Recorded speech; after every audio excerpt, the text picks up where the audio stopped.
Bonjour la famille, j'espère que vous allez tous bien. Si vous êtes nouveau, n'oublie pas de vous abonner à la chaîne et activer la cloche des notifications.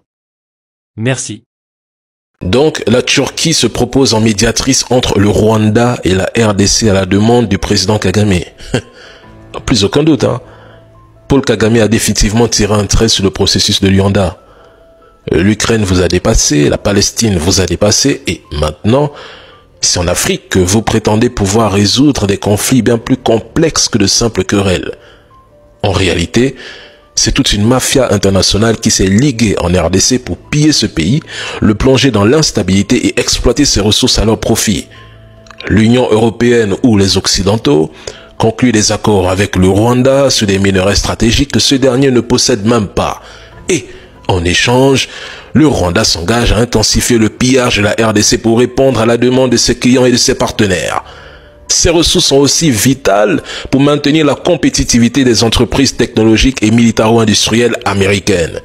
La France, de son côté, a même bâti une nouvelle stratégie de sécurisation des ressources africaines, y compris celle des Congolais. Et pendant ce temps, toute une clique s'enrichit sur le dos des Congolais.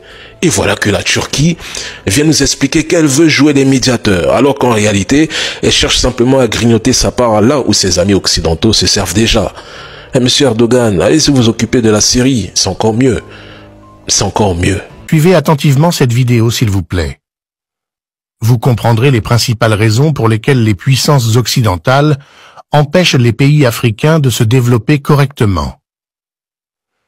Avant de continuer, aimez dès maintenant cette vidéo en cliquant sur le bouton « J'aime ».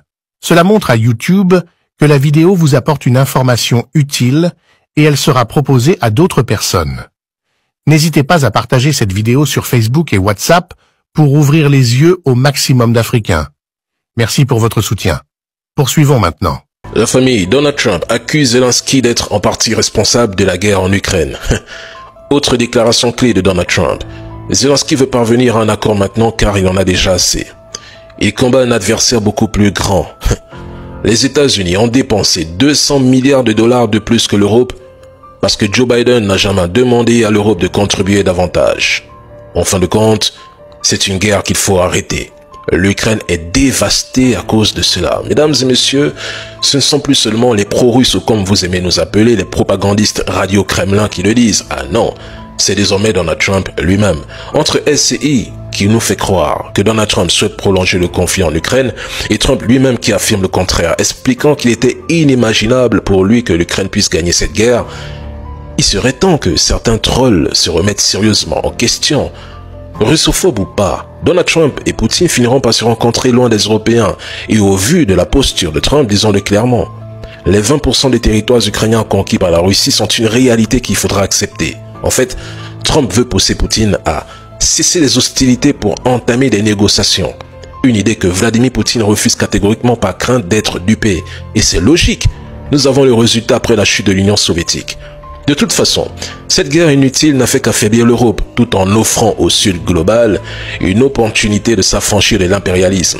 Quant à Donald Trump, il devra se faire à l'idée d'un monde multipolaire. Ni ses menaces remplies d'ironie, ni les 14 000 sanctions déjà imposées n'ont ébranlé la Russie. Donc, penser que des restrictions supplémentaires sur les exportations de gaz et de pétrole pourraient déstabiliser la Russie relève de l'illusion.